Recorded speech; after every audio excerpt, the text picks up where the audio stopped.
जैसा कि last episode में हमने देखा था कि ज़्याओफन अपने साथियों को बचाने के लिए पॉइजन वैली में ही रुक गया था, जहाँ पर हमें डिमोनिक बीस्ट और इन कल्टीवेटर्स के दरमियान बहुत ही भयानक जंग देखने को मिली। यहाँ पर ज़्याओफन अपनी टीम को बचाने के एकदम करीब था, मगर तभी डीमन किंग्स के हमलों ने उसके सारे प्लान्स फेल कर दिए। साथ ही ब्लड डिवोरिंग फॉर्मेशन भी फुल्ली एक्टिवेट हो चुका था, जिसके चलते पॉइजन वैली में इतना बड़ा ब्लास्ट हुआ कि पूरी की पूरी वैली डिस्ट्रॉय हो गई। थोड़ी ही देर में जियो भी वहाँ पर पहुँच चुकी थी। उसने देखा कि तीनों डिमोनिक सेक्ट के कल्टीवेटर्स इसमें मारे जा चुके हैं, और फिर ये खबर आग जैसी पूरी दुनिया में फैल गई। ज़्याओफन की मौत की खबर से राइचस सेक्ट में मौजूद उसके सभी दोस्त काफी ज्यादा मायूस थे। इनफैक्ट उसके पुराने मास्टर ने भी ज़्याओफन की मौत का मातम मनाया, और इन सब में जियो को सबसे ज्यादा तकलीफ हुई। उसे तो अभी भी इस बात पर यकीन नहीं था कि ज़्याओफन उसे छोड़कर जा चुका है। अब आगे तो इस एपिसोड की शुरुआत में हमें फॉलिंग गॉड पास का सीन दिखाया गया, जहाँ पर राइचस पाथ को फॉलो करने वाले किंगमैन सेक्ट के बस 3 डिसाइपल जिंदा बचे थे, और उतने में ही डिमोनिक बीस्ट की टाइड वहाँ पर पहुँच गई। उन सारे डिमोनिक बीस्ट ने इन तीनों डिसाइपल्स को घेर लिया था।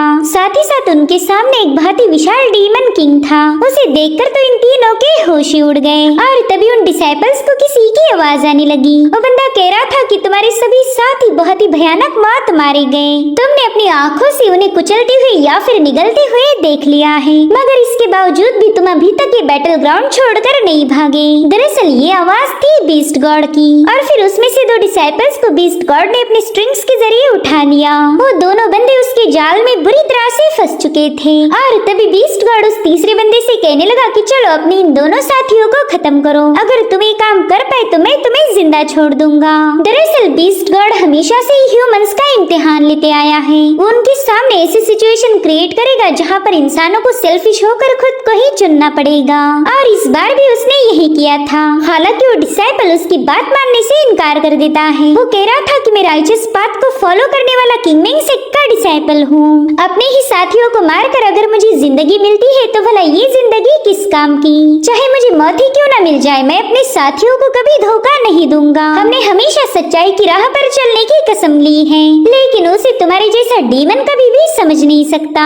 तुम तो बस अपने मजे के लिए मासूम इंसानों को मार रहे हो। तुम्हारे जैसे पत्थर दिल बंदे से भला रहम की क्या ही उम्मीद? ये सुनकर तो बीस्ट गॉड को उस बंदे पर काफी ज्यादा गुस्सा आ रहा था, इसलिए वो अपना सारा गुस्सा उन ट्रैप किए हुए डिसाइपल्स पर उतारने लगा, जिससे उन दोनों बंदों को हद से ज्यादा तकलीफ होने लगी। मगर फिर भी वो अपने आखिरी पलों में बीस्ट गॉड से कहने लगे कि हमारे लीडर के पास ज़ीशुआन सोर्ड है, फिर चाहे तुम कितने भी पावरफुल क्यों ना हो, उस सोर्ड की एक ही स्ट्राइक तुम्हें खत्म करने के लिए काफी हो जाएगी। तुम्हें लग रहा होगा कि तुम इस दुनिया पर राज करोगे, मगर जल्द ही तुम्हारा ये भ्रम टूटने वाला है। तो उन दोनों का मुंह बंद करने के लिए बीस्ट गॉड ने तुरंत ही उन्हें क्रश कर दिया। अपने साथियों को मरता हुआ देखकर वो तीसरा डिसाइपल काफी ज्यादा भड़क गया था, इसीलिए वो बीस्ट गॉड पर हमला करने के लिए उसके पीछे जाने लगा, मगर रास्ते में उसे हजारों डिमोनिक बीस्ट का मुकाबला करना था।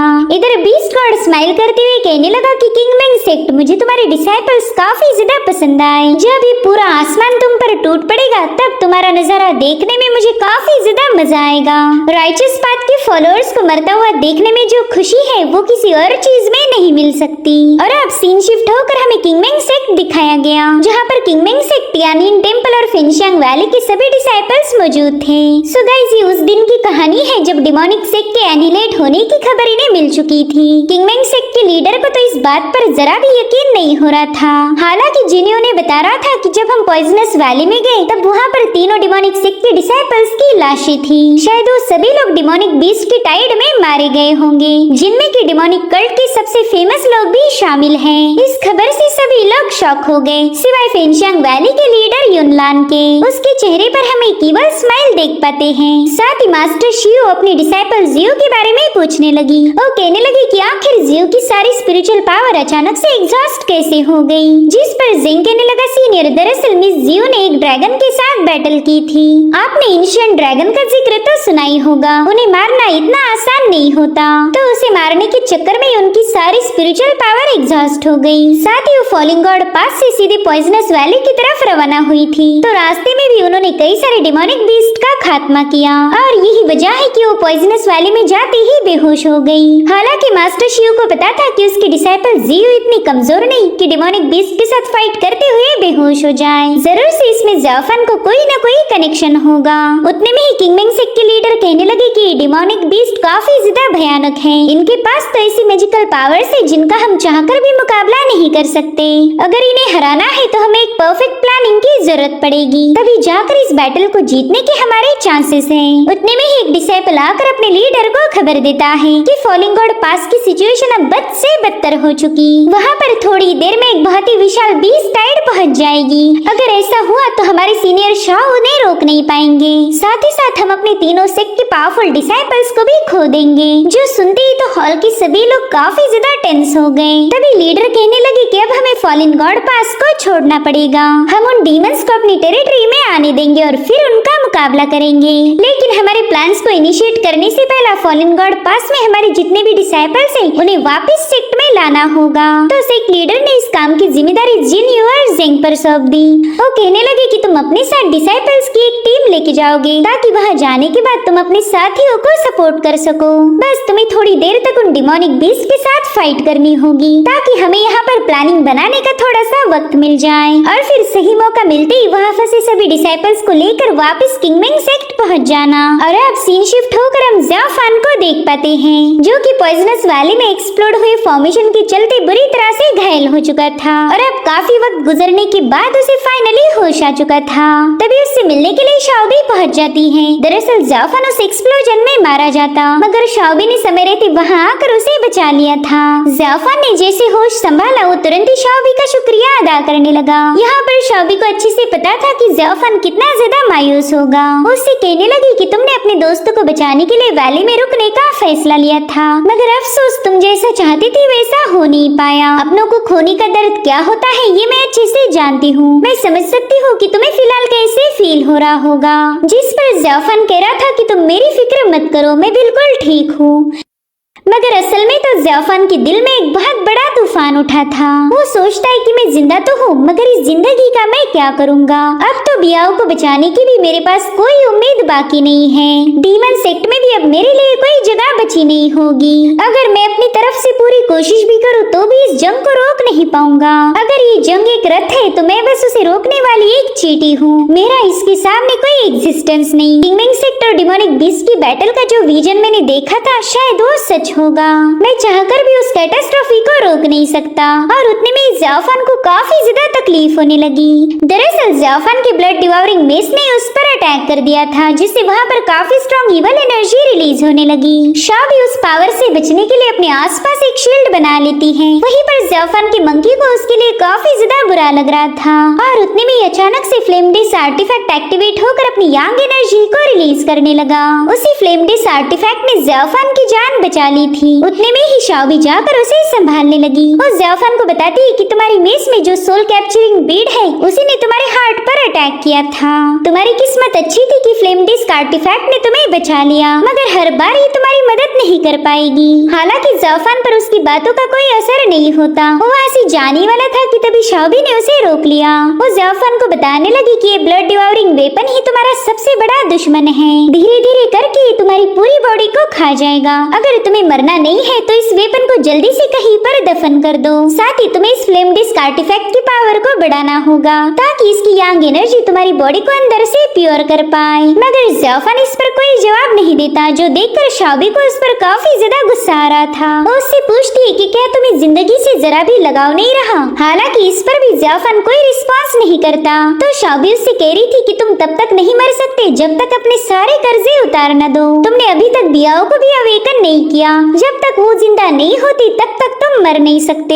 यहाँ पर शाओबी बस उसे कन्विंस करना चाहती थी कि उसने इतनी जल्दी हार नहीं माननी चाहिए। लेकिन ज़ाफान को इस जिंदगी से जरा भी लगाव नहीं रहा, इसलिए शाओबी की कोई भी बात उस पर असर नहीं कर रही थी। अब उसके वहाँ से बाहर आते ही डीमन किंग से उसकी मुलाकात हुई। डीमन किंग उसे बता रहा था कि हम अपने क्लैन को लेकर किसी और जगह शिफ्ट होने वाले हैं। हम कल ही यहाँ से निकल जाएंगे। तो ज़ाफान उन्हें बताने लगा कि लगभग यहाँ से 10,000 मील दूरी पर एक रेगिस्तान है। अगर आप चाहो तो हमारे क्लैन को वहाँ पर शिफ्ट कर सकते हो। लेकिन मुझे बस एक बात समझ नहीं आ रही कि आप बियाओ को वहाँ पर कैसे ले जाओगे। जिस पर डीमन किंग कहने लगे कि ना, बियाओ हमारे साथ नहीं जाएगी। उसे तो यहीं पर रुकना पड़ेगा।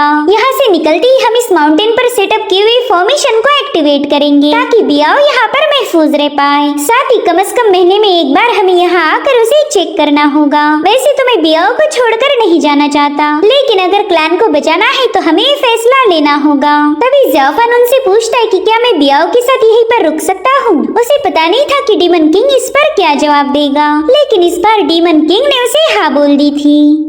अब सीन शिफ्ट होकर हम जियू को देख पाते जो कि अपनी सोड को क्लीन करते हुए ज़ाओफान के बारे में सोच रही थी। साथ ही उसे जिन्यू की कई बातें याद आने लगी। उसने हॉल में बताया था कि डेमोनिक सेक्ट के ऑलमोस्ट सभी फेमस लोग मारे गए हैं। यहाँ पर जियू ज़ाओफान के लिए रोने लगी थी और उतने में उस पर बैम्बू लीफ से अटैक हो गए। तो जियू बड़ी ही तेजी के साथ अपनी सोड को काफी एलिगेंट तरीके से मूव करते हुए उन सारे लीफ अटैक को डिस्ट्रॉय करने लगी। और तभी जियू पर एक पाम अटैक हुआ जिसे जियू भी अपने पाम से रोक लेती है, मगर इस हल्के से क्लैश में जियू काफी पीछे पुश हो गई। दरअसल उस पर अटैक करने वाली कोई और नहीं बल्कि उसकी मास्टर शियू है। अपने मास्टर को सामने देखते ही जियू तुरंत ही उन्हें ग्रीट करने लगी। तभी मास्टर शियू से पूछती कि जियू मुझे एक बात सच बताओ, क्या तुम उस बंदे से मिली थी? अब यहाँ पर जियू को समझ नहीं आ रहा था कि उसने इसका क्या जवाब देना चाहिए। वो कहती मास्टर मुझे समझ नहीं आ रहा कि आप किस बारे में बात कर रही हो। तो मास्टर उससे कहने लगी कि मैं ज़ाओफान की बात कर रही हूँ जो कि डीमन किंग सेक्ट का डिसाइपल है।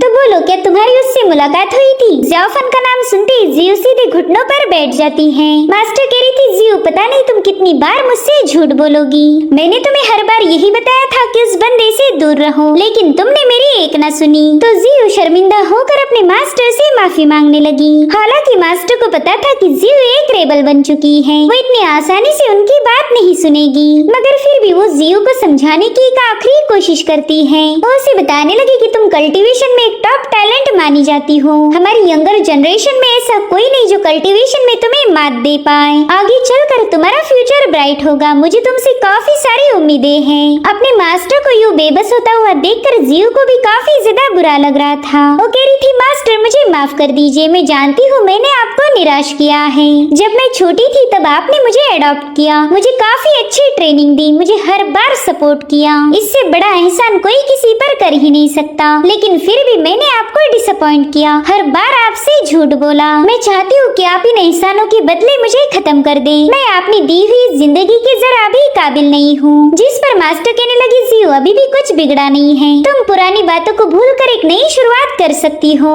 अगर तुम ज़ाओफान के साथ अपने मोहब्बत के रिश्ते को तोड़ दो तो मैं ये पिक तुम्हारे हवाले करूंगी। तुम्हें सारी फैसिलिटीज दी जाएगी ताकि तुम कल्टीवेशन की ऊंचाइयों को छू पाओ। जिस पर जियू कहने लगी कि अपने मास्टर को धोखा देने की बजाय मैं मरना पसंद करूंगी। अगर ज़ाओफान जिंदा होता और मेरी उससे मुलाकात होती तो मैं मेरी इसी टियानिया सूंड से उसका गला काट देती। ज़ाओफान की मौत का जिक्र करते साथ ही जियू ने अपने हाथ को भी काट लिया था, जिससे हमें पता चलता है कि ये बंदी उससे कितनी ज्यादा मोहब्बत करती है। वो कहने लगी मास्टर आपको खुश करने के लिए मैं ज़ाओफान को अपने हाथों से मार सकती हूँ, लेकिन आपकी ये डिसाइपल मोहब्बत का रिश्ता तोड़ नहीं सकती। चाहे आप इसे मेरी कमजोरी ही क्यों ना समझो, लेकिन मैं उससे अलग नहीं हो सकती। जो सुनते ही मास्टर शियू उस पर काफी ज्यादा भड़क गई। वो उससे कह रही थी कि तुम एक गद्दार हो, आज के बाद मैं कभी तुम्हारी शक्ल देखना भी पसंद नहीं करूंगी। तो इस तरह से जियू ने सिर्फ ज़ाओफान की खातिर अपने मास्टर से भी रिश्ते खराब कर लिए। वहीं दूसरी तरफ ज़ाओफान अपने ख्यालों में खोया हुआ था कि तभी उससे मिलने के लिए ज़ूकियो पहुंच गई।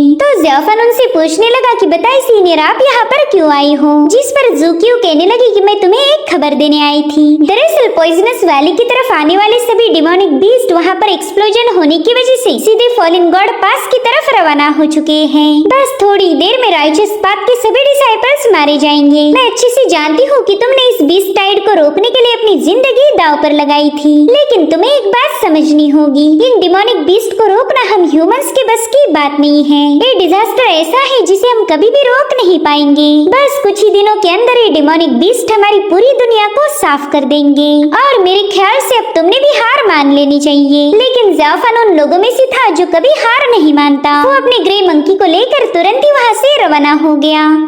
जिसके बाद हमें फॉलिन गॉड पास का सीन दिखाया जाता है, जहाँ पर किंगमेंग सेक्ट के डिसाइपल्स ने अपनी जान की बाजी लगाते हुए डिमोनिक बीस्ट का मुकाबला करना शुरू कर दिया था। मगर एक को मारो तो वहाँ पर 100 और आते जा रहे थे। साथ ही हम टियानियन टेम्पल के फाशियांग को भी देख पाते, जो कि गोल्डन बेल्स को क्रिएट करते हुए अपने साथियों को बचाने लगे। उन्हें लग रहा था कि अब वो ज्यादा देर तक इस जंग में टिक नहीं पाएंगे, लेकिन तभी वहाँ पर जिनियो और जेंग पहुँच गए। उन्होंने अपने साथियों के साथ मिलकर 10,000 सोर्ड फॉर्मेशंस क्रिएट करते हुए तुरंत ही उन बीस्ट पर तलवारों की बारिश करना शुरू कर दी थी, जिसके कांटेक्ट में आने वाला हर एक डिमोनिक बीस्ट मारा गया। वहीं पर फिनशांग वैली का लीजन कह रहा था कि सेक्ट से मदद आ चुकी है, अब शायद हम इन डिमोनिक बीस्ट का मुकाबला कर पाएंगे।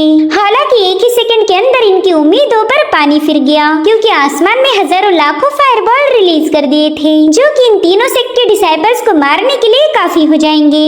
तो सीनियर शाओ ने तुरंत ही अपने डिसाइपल्स को हुक्म दिया कि जल्दी से डिफेंस को एक्टिवेट कर दो। हालांकि तब तक उनके कई सारे डिसाइपल्स ऑलरेडी मारे जा चुके थे। पूरी की पूरी फॉलिंग गॉड पास में एक भयानक मंजर छा चुका था। अभी भी इलाइट डिसाइपल्स ने हार नहीं मानी थी, लेकिन फिर उनके सामने एक ऐसा नजारा आया जिसे देखकर ही उनके होश उड़ गए। दरअसल एक बहुत ही जायंट फायरबॉल उन पर बरसने वाला था। अगर ये यहाँ पर गिर जाए तो ये सभी लोग मारे जाएंगे। इनके पास बचने की कोई उम्मीद नहीं थी।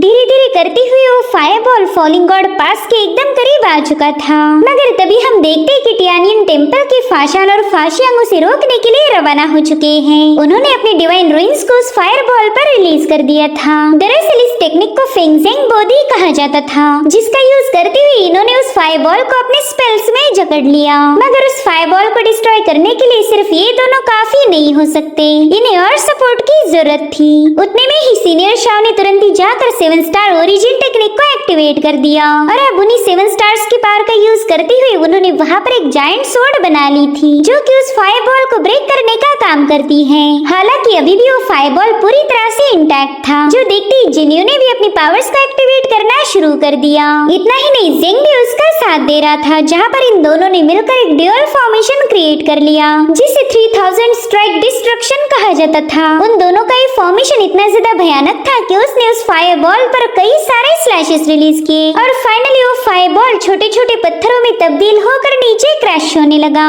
इन सब ने मिलकर एक बहुत बड़े विनाश को होने से रोक लिया था। वहीं पर जेंग देखता है कि टियानियन टेम्पल के मॉन्क्स बुरी तरह से इंजर्ड हो चुके हैं, मगर इससे पहले कि वो अपने साथियों को चेक कर पाए, वहाँ की पूरी जमीन शेक होने लगी और अब वहाँ की जमीन को चीरते हुए एक एंशिएंट ड्रैगन उसमें से बाहर आ गया। ये लोग तो उस बड़े से ड्रैगन को देखकर ही हैरान थे। ऐसा कहा जाता था कि इन ड्रैगन्स को मारना नेक्स्ट टू इम्पॉसिबल है, और अगर बात इन एलाइट डिसाइपल्स की जाए तो ये तो पहले से ही बुरी तरह से एग्जॉस्ट थे। उतने में ही वो ड्रैगन अपने बोन विंग्स की मदद से फॉलिंग गॉड पास को डिस्ट्रॉय करने लगा। उसने देखते ही देखते इन सभी लोगों को हवा में उछाल दिया था और अब वो अपनी ब्लड स्ट्राइक्स रिलीज करने लगता है, जो कि एक सोर्ड से भी ज्यादा शार्प थी। इन ब्लड स्ट्राइक की चपेट में आकर न जाने कितने सारे डिसाइपल मौत के घाट उतर गए थे, लेकिन अभी तक इन लोगों ने हार नहीं मानी। पहले तो इनका प्लान था मौका मिलते ही यहाँ से भागने का, मगर अब इन्हें लग रहा था कि शायद वो यहीं पर मारे जाएंगे। सीनियर शाओ खुद से ही सवाल पूछ रहा था कि क्या यही हमारा अंत है। वहीं पर टियानियन टेम्पल के मॉन्क्स अपनी बची हुई पावर का यूज करते हुए सीधे उन डिमोनिक बीस्ट पर कूद पड़े।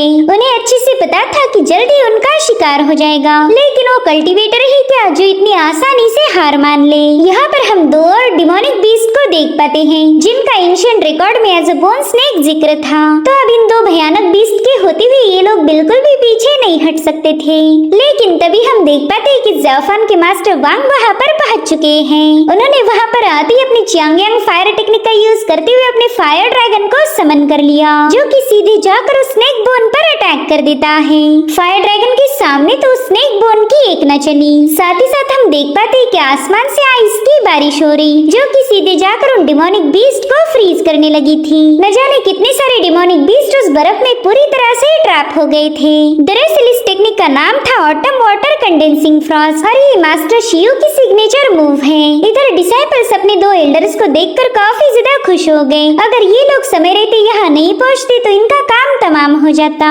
साथ ही मास्टर वांग अपने डिसाइपल्स की तारीफ करते हुए कहने लगे कि तुमने अभी तक फॉलिंग गॉड पास को प्रोटेक्ट किया, तुम्हारी जज्बे और हिम्मत की हम रिस्पेक्ट करते हैं। वहीं पर बोन स्नेक की चीखें सुनाई देने लगी। मास्टर के फायर ड्रैगन ने अभी भी उसे दबोच के रखा था। तभी मास्टर वांग डिसाइपल से कहने लगे कि अब तुम सभी लोग किंगमेंग सेक्ट की तरफ रवाना हो जाओ। मैं और मास्टर शियो इन डिमोनिक बीस्ट को यहीं पर रोक के रखेंगे। फटाफट से फॉलिंग गॉड पास को खाली कर दो। वहीं पर सीनियर शॉ भी अपने डिसाइपल्स को हुक्म दे रहे थे कि हमें जल्दी से यहाँ से निकलना होगा, किसी और दिन हम हार और जीत का फैसला करेंगे। थोड़ी देर में मास्टर वांग कहने लगे कि अब हमारे डिसाइपल यहाँ से निकल चुके हैं, अब हमें भी यहाँ से निकलना होगा। तो शियो और मास्टर वांग तुरंत ही वहाँ से किंगमेंग सेक्ट की तरफ रवाना हो गए। अब उन दोनों के वहाँ से जाते ही डिमोनिक बीस्ट में एक नया जोश आ चुका था। उनका अगला टारगेट होगा किंगमेंग सेक्ट, जहाँ पर किंगमेंग सेक्ट के लोग ऑलरेडी इनके स्वागत के लिए तैयार होंगे। मगर क्या वो लोग बीस्ट गॉड को हरा पाएंगे, सबसे बड़ा सवाल था। क्योंकि ज़ाओफान के विजन के अकॉर्डिंग किंगमेंग सेक्ट पूरी तरह से तबाह हो चुका है, जिसमें ज़ाओफान ने अपनी फैमिली, अपने दोस्त और अपनी मोहब्बत को खो दिया था। अब ये सीन यहीं पर कट होकर हमें एक वैली का सीन दिखाया गया। गाइस, मेरे ख्याल से ये पॉइजनस वैली हो सकती है, जहाँ पर हम हजारों लाखों इंसेक्ट को फ्लाई होता हुआ देख पाते हैं। और फिर आखिर में हमें ड्रैगन जैसे कुछ विजन्स दिखाए गए, जिन्होंने ढेर सारी डिवाइन पावर को एब्जॉर्ब किया था। मेरे ख्याल से ये कहानी में कोई नया ट्विस्ट होगा। और इसी के साथ एपिसोड यहीं पर एंड हो जाता है। Thank you so much for watching. Bye bye, take care.